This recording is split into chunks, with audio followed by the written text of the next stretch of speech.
All right, guys, getting into some specifics of respiration. Definition of respiration is that it is the exchange of gas between an organism and its environment. I'm going to use the term inspiration instead of inhalation for the rest of your time here in the program. And instead of saying exhalation, I'm going to use the term expiration. These are the more scientific professional words that we use. Inspiration is the process of bringing air into the lungs, the process of bringing oxygen into the body. Expiration is the process of discarding waste, respiratory waste, like carbon dioxide, and it's the process of pushing that air from your lungs out of your body that contains the respiratory waste. The actual exchange of oxygen going into the bloodstream and carbon dioxide coming out of the bloodstream happens at a location in the body called the alveoli. We're going to get into specifically what that means.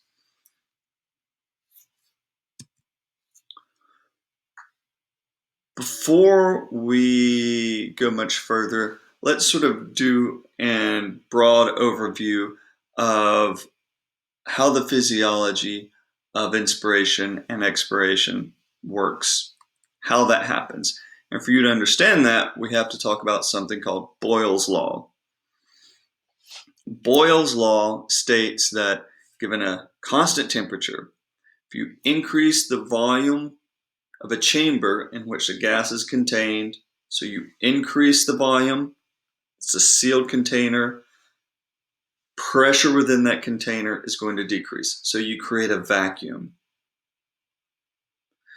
If you decrease the volume, so I start decreasing the volume, making it smaller, but the amount of air remains the same, pressure within that container is going to increase. And here's a visual here. You have each of these pictures, you have, I think, 11 molecules of air. And this picture right here on my left, the plunger is pushing down, decreasing the volume of the container. As you decrease the volume of the container, you're squishing all those molecules of air closer together. And the more they're forced together, the more they're going to be pushing out on the walls of the container. And that is the pressure that they are exerting on the walls of the container. That is air pressure.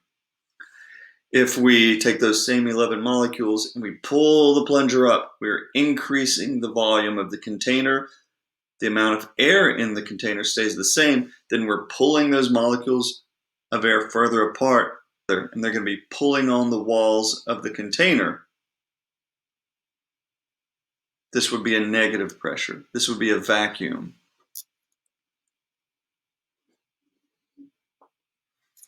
So to restate, decrease the volume of the container, you increase the pressure.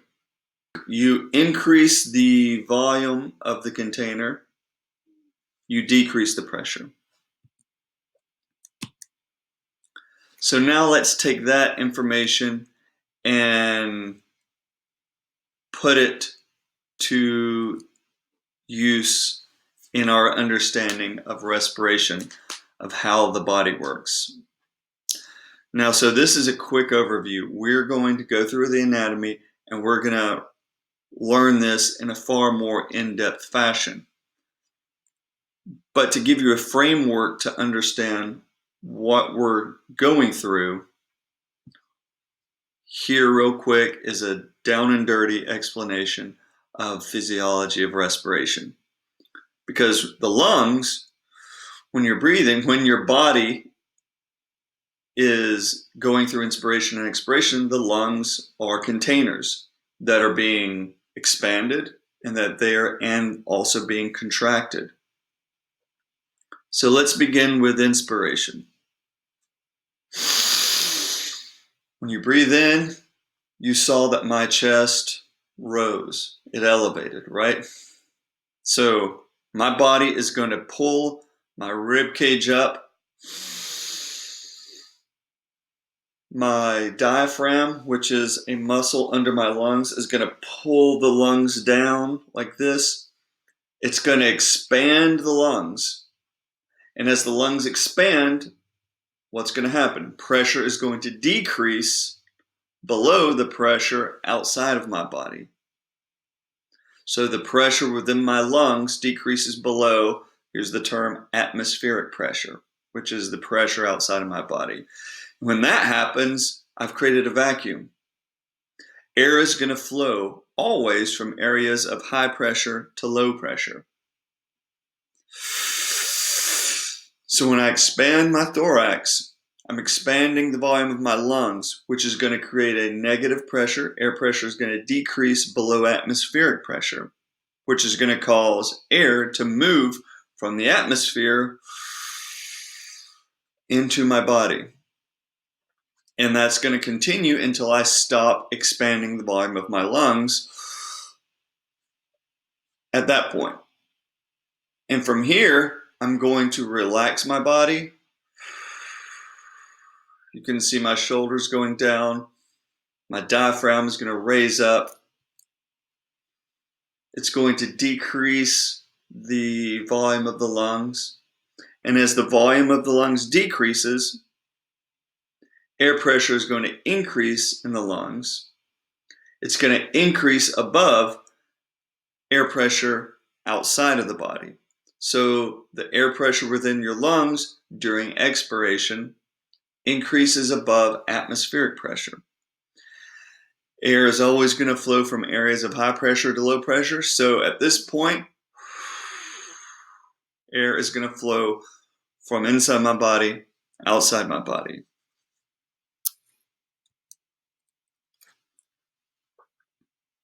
So to review, inspiration, I expand the volume of my lungs, which decreases air pressure within my lungs below atmospheric pressure, which causes air to flow from the atmosphere outside of my body into my body up until I stop the expansion of my lungs with my body and I relax the muscles in my thorax, I relax my diaphragm, and my body starts contracting. So now we're talking about expiration. So during expiration, the volume of the lungs decreases. When you decrease the volume of a container, air pressure within increases. It's going to increase above atmospheric pressure. So air is then going to be pushed out of my body. So now that you have a general idea of how respiration happens, how inspiration and expiration happens, let's look at the anatomy of the body that allows this process to happen. So general terms is bony thorax and visceral thorax. So your thorax is basically, you have your everything, you got your ribs right here. So if you feel the ribs, everything below that up to your collarbones, that's your thorax. Your stomach, that's your abdomen. We're really not going to talk much about the abdomen except for a few muscles. But when we look at the thorax, which is very important for respiration, we look at it in terms of the bony thorax, which are the bones of the thorax, and the visceral thorax, which are all the soft tissues, respiratory passageway, and lungs, organs. So looking at the bony thorax, parts of the bony thorax that you need to know, we're going to go into detail. You have the vertebral column right here. You have your ribs. You have your pectoral girdles up here. So this is how your arm articulates with the rest of your body, your pectoral girdle. And down below the abdomen, you've got your pelvis, or your pelvic girdle. So we're going to get into this stuff in detail. But for now, broad overview.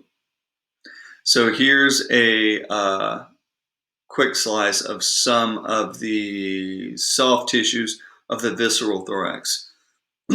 So when we say visceral thorax, we're referring to basically all the soft tissue within the thorax. So all the organs, all the respiratory passageways.